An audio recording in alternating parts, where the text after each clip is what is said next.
lẹ́yìn òdi mo kí gbogbo yín káàbọ̀ sí orí ìkànnì Yusufullahi. Mo kí yín pé ẹ káàárọ̀, ẹ káàsán, ẹ káalẹ́ ní gbogbo tẹ́lẹ̀ àti láǹfààní láti máa wò ìkànnì Yusufullahi. Àjíjẹ ara yóò máa jẹun, Ọlọ́run ní fẹ́ ṣọṣẹ́ gbogbo wa. Ojú tẹ̀ fún wò wá àti títẹ̀ fún wò wá kò sì ní fọlá ṣe ẹ ṣeun. Yusufullahi TV #1 Islamic channel jẹ́ ìkànnì tí ó wà fún oríṣiríṣi wáàsí àti ọ̀rọ̀ ẹ̀sìn látọ̀dọ̀ ọ̀pọ̀lọpọ̀ àwọn àfáà ńláńlá jàǹkàjàǹkà tí wọ́n mọ̀ máa ṣàlàyé ọ̀rọ̀ nípa ẹ̀sìn wa.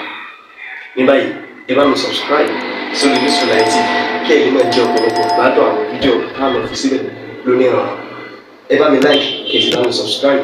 ẹ bá mi share kí ẹ bá mi comment sórí àwọn fídíò ìṣẹ̀lẹ̀ bẹ́ẹ̀ ti sí. Láti bí ọwọ́ àṣálẹ́ àná sóní mẹ́sẹ̀jì yìí pọ̀, ìbéèrè pọ̀, tàṣàwò láti pọ̀ látara ìjókòólẹ̀ kan tí ó wáyé ní ìjọ Thursday níjẹ̀ta kọ́ nìyẹn ní ọ̀dọ̀ àwọn àlùfáà wa Ra'isul Muqaddamin al-Khalifa ní ìjókòó muhadara tí wọ́n ṣe ákìlù rẹ̀ bí munasabati al-ihtifal bil Mawlid an-Nabawi al-Sharif tí wọ́n ń ṣe lọ́wọ́. So عنوان المحاضرة هنا التشيع والتصوف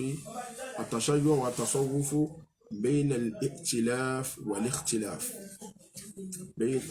التشيع والتصوف بين الاختلاف والائتلاف. يعني pé ìṣe ṣíyà àbí ìṣe súfí méjèèjì ni ojú ṣé wọ́n lẹ́pọ̀ àbí wọ́n yàtọ̀ ọ̀tọ̀ fún ara wọn. Kíní yìí wáyé látara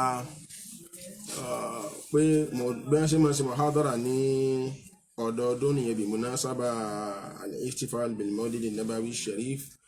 Then a máa ń wo kíní bá ń lọ lọ́wọ́ ní àwùjọ láti ní qadiyatu sáà láti fi wò ṣàǹfààní. Al-Ustaz Fadilatul Ustaz Qasim Ibrahim Abalaji àwọn ni Ọlọ́run bá wa ṣàlékún dáadáa fún wọn. Àwọn ni muhadiru wa tí wọ́n ṣe muhadara fún wa. Àwọn èèyàn wá tọ́pọ̀ báwọn èèyàn yìí ṣe máa wá tí ọ̀pọ̀ náà nù ni. But lọ́dún ní bóyá nítorí jazibiyatul al-mawdu' àárí àlejò ńláńlá ń bẹ àgbàlejò àwọn ikhwa wa mina Shia tí a sì pè wọ́n pé ẹ wá tẹ́lẹ̀. So àmọ́ látara àṣepọ̀ wípé àwọn àti àwọn àlùfáà àwọn mara wọn wájọ ṣáájú ń tẹ̀lé wọn ni wọ́n ní ṣáájú ń tẹ̀lé ọ ni wọ́n ní ilé ẹ̀kọ́ rí ìyẹn ní Jẹba Teachers College. Then wọ́n tún jọ láwọn àṣepọ̀ kọ̀ọ̀kan tẹ́lẹ̀ rí tí wọn ò sì bàjẹ́ láàrin ara wọn dòní sí wàhálà wọn láwọn ọmọ náà sọ pé àwọn fẹ́ wá kò sí wàhálà. Anybody ló lè wá gbọ́rọ̀ nígbà tí ṣe bá fẹ́ ṣe awo tí ṣe bá fẹ́ ṣe nǹkan bòńkẹ́lẹ́ ọ̀rọ̀ ẹ̀sìn ni. So Ustaz wa Qasim wọ́n ṣe nǹkan muhadara àmọ́jọ́ ti lọ púpọ̀ dépò yìí pé Magribi ti wọlé. Àwọn jàmáà gẹ́gẹ́ bíi pé ìṣe tiwa àwọn èyí ṣèṣe pé lágbájá mọ́ sọ̀rọ̀ oníkálukú ló ní hakul al-ifsa an ra'yihi. So wọ́n fún wọn lọ́rọ̀ pé àwọn náà sọ ọ̀rọ̀ wọn sọ̀rọ̀ tiwọn. So ọ̀rọ̀ wọn yẹn tí wọ́n wá sọ àti ibi tí Ustaz wa Qasim tí wọ́n sọ̀rọ̀ sí làwọn yẹn wá ń gbé káàkiri kankan. Ìtawà náà sọ ní jawab lérí àwọn nǹkan míì tí wọ́n ṣe tọ́rọ̀hù rẹ̀ àti àwọn nǹkan míì tá yí ọ̀ padà gbà ní láti sọ nítorí pé kọ́dà Magribi ti fẹ́ kọjá yẹn gan tí a sì ń sáré pa fẹ́ kírun. So wá mo rò pé yìí lọ́wọ́ àfàtọ́pọ̀lọpọ̀ fi wá ń béèrè tọ́lùkẹ́ wa kálukú wa ń dààmú. Mo wá láwọn àlàyé kínkìnkín lórí ẹ̀. Àkọ́kọ́ àlàyé ni pé èmi ò rò pé nìkan lẹ́tọ̀ àti bú wa àbí láti sọ̀rọ̀ pé wọ́n ṣe wá jòkó sí mùsùlùmí kọ́ ni wọ́n ní tí wọ́n fi lọ́wọ́ jòkó ti wà. Táwọn náà bá ṣe kan tó bá pè àwọ̀ lọ torí àwa ò ní tọ́ dí wa lọ́wọ́ àti àní ẹbọ lẹ́rù pé má bàá nìkan ṣe. So tó bá pè wá tó bá ń ṣe nǹkan tó bá àwọn ọ̀fẹ́ wà níwá pé àwọn ń fẹ́ ń pè ní bẹ̀rẹ̀ àfárá dókítà ní pé so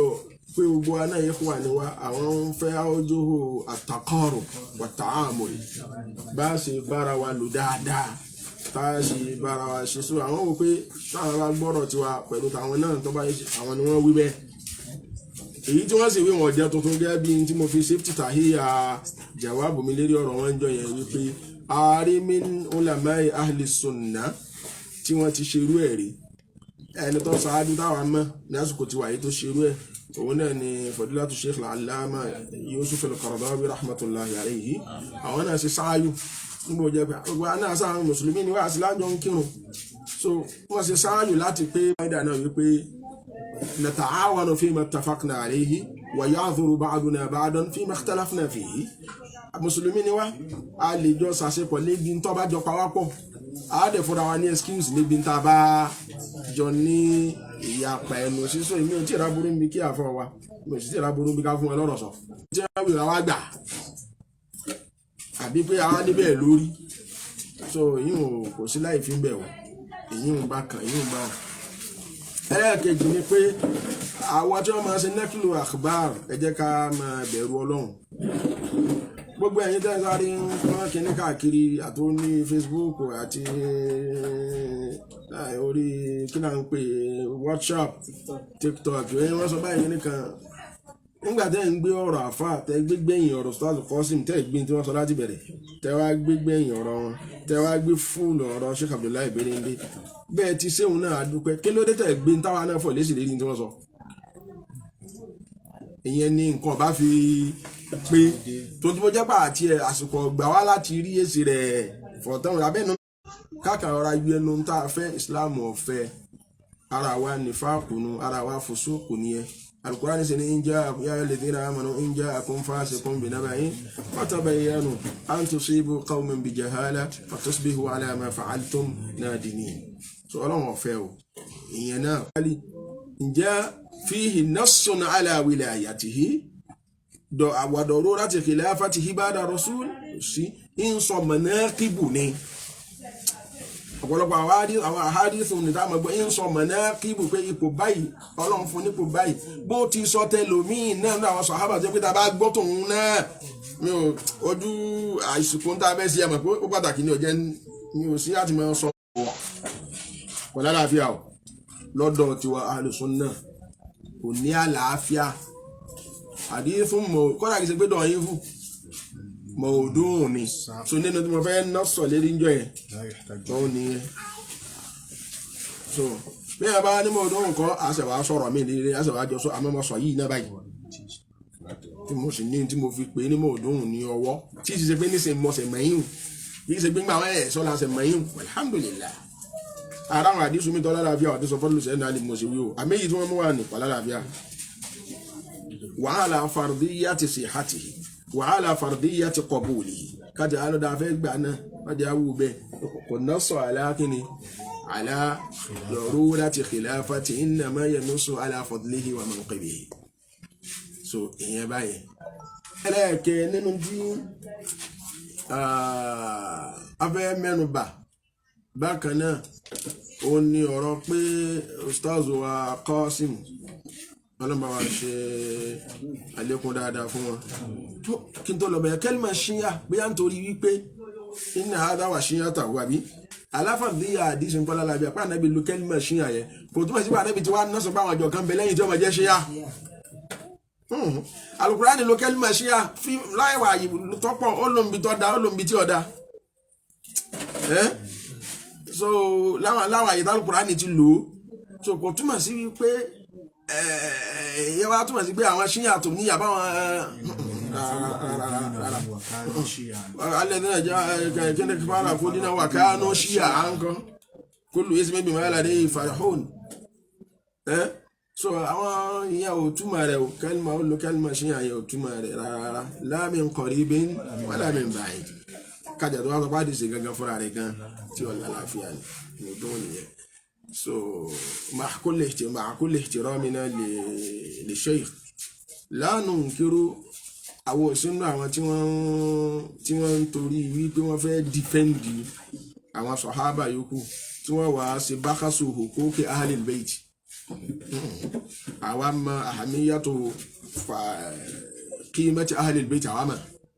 tó rárú Kùránì lọ́jọ́ àmà قل لا أسألكم عليه أجرا إلا المودة في القربى. أما but فرق بين تبجيل أهل البيت وتشيع lọ́dọ̀ tiwa. ìyàtọ̀ ń bẹ láàrin kéèyàn mọ ìyá Ahlul Bayt kó sì mẹ̀tọ́ wọn fún wọn àti tashayyu. lọ́dọ̀ tiwa Ahlul Bayt fudala alákọ̀ọ́lẹ̀ ni wọ́n, ẹlẹ́sìn Ọlọ́run ni wọ́n, oníbẹ̀rù Ọlọ́run ni wọ́n, lakin laysu bi ma'sumin. kò sí ìsìnmọ̀ fún wọn. آية إنما وليكم الله ورسوله والذين آمنوا الذين يقيمون الصلاة ويؤتون الزكاة وهم راكعون. آية iná àwọn àlùmí àtú wípé ó ń ná sọ lérí gẹ́gẹ́ bí àwọn afáwa àwọn ṣíyà sí máa ń sọ àyímọ́tò ṣíyà wa ní ó ń túmọ̀ ìmáàmọ́tò Sayyidina Ali nítorí sábàbù nùzúlì rẹ̀ wípé òun ni ó tasaddaqa bi khatamihi wa huwa raki'. ó ń kírun lọ́wọ́ orúkú lóní báyìí nìkan bá tọrọ nǹkan lọ́wọ́ rẹ̀ wá fi òkà rẹ̀ fi tọrọ rẹ̀. hādhā sababiyatu nuzuli yìí gan ghayra muttafaqin alayha pé sábàbù nuzuli àyà yìí nìyẹn. ara àwọn àtàwọn ló sọ̀kalẹ̀ fi Ubadah ibn Samit, ara àwọn àtàwọn ló sọ̀kalẹ̀ fi Abdullahi ibn Salam àtàwọn jamaari àtàwọn míì tó ní kálukú sí mẹ́rin ẹ̀ wá. kì í ṣe pé Sayyidina Ali nìkan ni wọ́n sọ pé torí ẹ̀ sọ kásáré rọ̀ jáha rẹ̀ fún un nìkan ni tẹ̀rìjì wọn mi ń gẹ́rì mọ́rọ̀ jẹ́ àkọ́kọ́. ẹlẹ́ẹ̀kejì ń bẹ̀ ni wípé ká sọ pé torí Sayyidina Ali náà ló fi sọ̀kalẹ̀ bọ́pọ̀lọpọ̀ àyà ti sọ̀kalẹ̀ nítorí àwọn sàábé kọ̀ọ̀kan míì náà nù. kò sí ìfìwà bá fi ní sọ̀rọ̀ pé muwalatu mu'minina ba'dihim li ba'din agbọ́dọ̀ ṣe dáadáa síra wa agbọ́dọ̀ láàánú ara wa láàyà ń sọ kò tí ì gbé lórí ọ̀rọ̀ wípé ọwọ́ aná sọ lérí wìláyà bí khilafa Sayyidina Ali. so mo dùgbọ́n gbà tí sẹ́kù sọ̀rọ̀ ńgbà yẹn wọ́n gbé ọ̀rọ̀ pé Àlùsí sọ ọba wa dáa fún wa wọn bá ṣe dáńjọ́ náà kí wọ́n ka ọ̀rọ̀ Àlùsí délẹ̀ ibi wọ́n fẹ́ lò ní wọ́n mú ni o. ibi táwọn Àlùsí padà parí ọ̀rọ̀ sí kò parí ọ̀rọ̀ sí gbélé rí pé àlíwá jẹ khalifa ni o gbogbo ọmọ kí wọ́n lọ́wọ́ tafsiru Àlùsí. èmi ọ̀rá yà ẹsẹ̀ máa play rẹ̀ lérí kíní báyìí ìwọ náà lọ ká tíra mi ò tiẹ̀ mọ technology tèmi débẹ̀ mi ò sì ní táìmù fún gbogbo yìí o àti pé tá a fẹ́ ṣe gan ọkọ nìyí o ìwọ náà lọ́ka tafsiru Àlùsí lọ́ka ká tẹ̀gbá Àlùsí ṣe tú àyà innama waliyyukumullahu wa rasuluhu walladhina amanu alladhina yuqimuna as-salata wa yu'tuna az-zakata wa hum raki'un. ó rí wípé àlàyé tó ṣe ń bẹ̀ pọ̀ dáadáa kò sí kì í ṣe pé wàá dúró lérí pé ó ń ṣe àdó hikaya ni pé nínú táwọn àfáà kan wí ni pé àwọn aṣíàwí o òun nípa àyà ìsọ̀kalẹ̀ nítorí Sayyidina Ali torí bẹ́ẹ̀ ó sì padà sọ táwọn àfáà lùsùn náà wí nínú ọ̀rọ̀ tó àfáà tó sì sọ yẹn àmánà ilmiya lòun nìyẹn. ó gbé ọ̀rọ̀ àwọn ṣíyà wa ó gbọ́rọ̀ Sunni wa wal Alusi alimun sunni àfáà onísúnnà ni. so kó tó di pé àmì yóò fọ́ lè sórù nǹkan báyẹn kí ká tají mi ò rò pé àròyé kan tó ń wà lọ títí mọ nínú tí ẹ̀ ń bí wa bí bá padà náà tí màá sọ torí èyí tó ṣe pàtàkì lọ́dọ̀ tèmi lè yí tá a fẹ́ kéyìí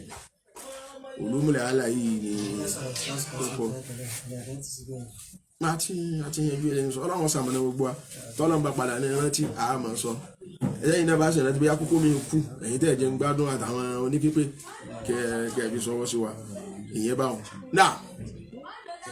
ṣùgbọ́n